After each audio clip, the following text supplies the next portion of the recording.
I'll start with the market first, okay? And my first question, of course, goes to Madhu sir. He told me not to start with him, but the way I am, okay?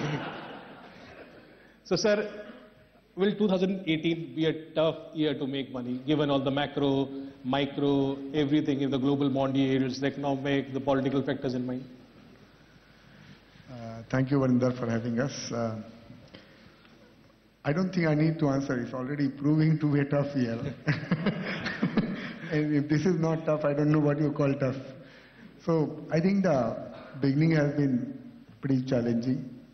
We came out in 2018 after having a spectacular year in 2017 where even my driver made a lot of money.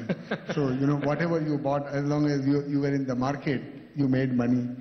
So one of the reasons of this toughness is also those extraordinary returns which got created in the last 2 years, and specifically last year. So some kind of a correction was due, maybe not as sharp as it came in the last month or so. Having said that, you know, I am not in the school which believe that 2018 will make no return. I think it will not be a repeat of 2017. Then you just have to be in the market to make money. I think in 2018 you have to work hard to make money. Of course. Yeah. You know, what comes to your mind, sir? You know, Sunil sir, of course, is starting his own venture pretty soon. Do you think you're lucky to have now, you know, getting good time to invest money right now? Or do you think that, okay, you know, you should have waited for some more time? See, I think first of all, you know, we don't invest for 2 months or 3 months. It's for 5 years, 10 years. So in that period, you know, even if you buy 5-10% cheaper, it doesn't make too much of a difference. Having said that, you know, sasta kisko acha nahi lagta. So I think, you know, at least in some space, including SME, small cap, mid cap, I think there was a lot of fraud going on. Companies were trading at 30, 40, 50, 60 P multiples. You know, and I have a colleague who says that after 20 P multiples lose any, you know, sense, because a stock is expensive at 30 P, it's expensive at 60 P. So there's no difference. So I think to some extent this correction was overdue. It was a matter of time. Intensity will always differ. Time period will always differ. But yes, you know, every investor wants to buy cheap, and if your view on India continues to be as strong as at least our view is, you know, you should definitely have your shopping list ready, and whenever you have confidence in the market, just start buying. But it's definitely a good period. But Jake sir, do you believe that are we near to the bottom? Do you think there's more correction of whatever, you know, 5-10%, or it is time to, you know, put some money? I mean, who's to say that markets can't correct another 5-10%? I think that's not that relevant. I mean, if somebody in this room actually said that, you know, I'm waiting for 9850 to put 100% of my wealth in, then I can understand that he's waiting for a particular sacrosanct number to come. But, you know, for some of us, and seeing the age of the average age of people here, not the least being courtesy the CNBC people who are here, I think the the reality is that most of us feel like geriatrics. And one of the things about that is that we've been around for about 25-30 years. And I think a lot of my favorite stocks have fallen 25-30% several times in the last 30 years, and I've held, you know, several stocks for 10, 15, 20 years. So I've seen 25-30% corrections, and had I, at that particular point in time, said I need to panic and get out, maybe I wouldn't have seen the multi-baggers that I have seen. So from that perspective, all I can say is if you have conviction in what you hold, and hopefully some liquidity which, you know, you can keep generating, then these falls are a, you know, fantastic time. Now, I'm nobody here to predict that, you know, the market can't go down, you know, go to 4 digits, as most people have been asking me prior to this, you know, prior to this gathering here. But I think the relevant thing here is that, is there a trajectory which is different from what we have seen in the last 2, 3, 4, 5, or indeed the last 20 years? And I think that trajectory has not changed.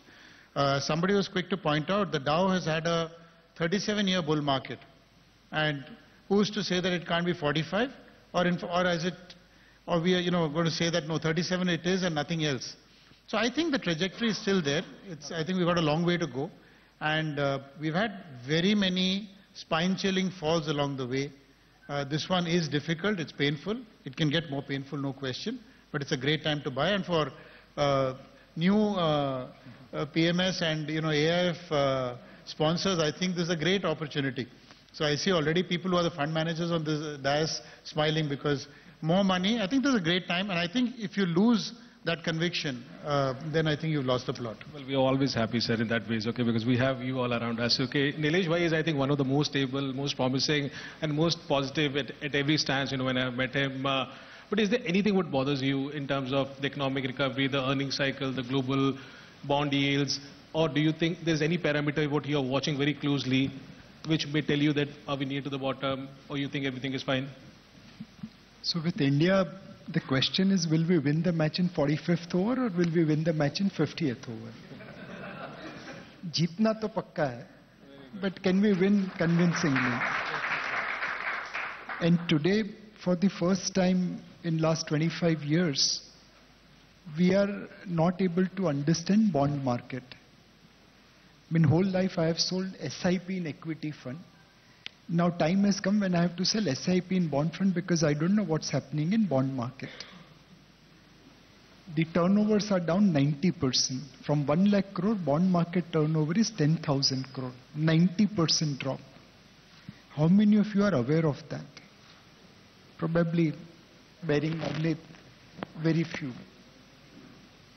The number of trades have dropped to a level where in last 10 years, it is bottom 2% of the days. So not only volume, but number of trades have dropped. The largest participant, the largest buyer of bond market is banks. And after, if you remove October 2008, which was an exceptionally bad period, they have become net seller for the first time as far as my knowledge can go. So clearly there is something happening in bond market which is beyond our comprehension. The real interest rates are today upwards of 3.5%, 4%. How many countries are there where nominal interest rates are 3.5%, 4%? And we expect our jockeys to deliver. But, Rohit Sharma on an Indian cricket batting pitch and in a South African bowling pitch is a different player.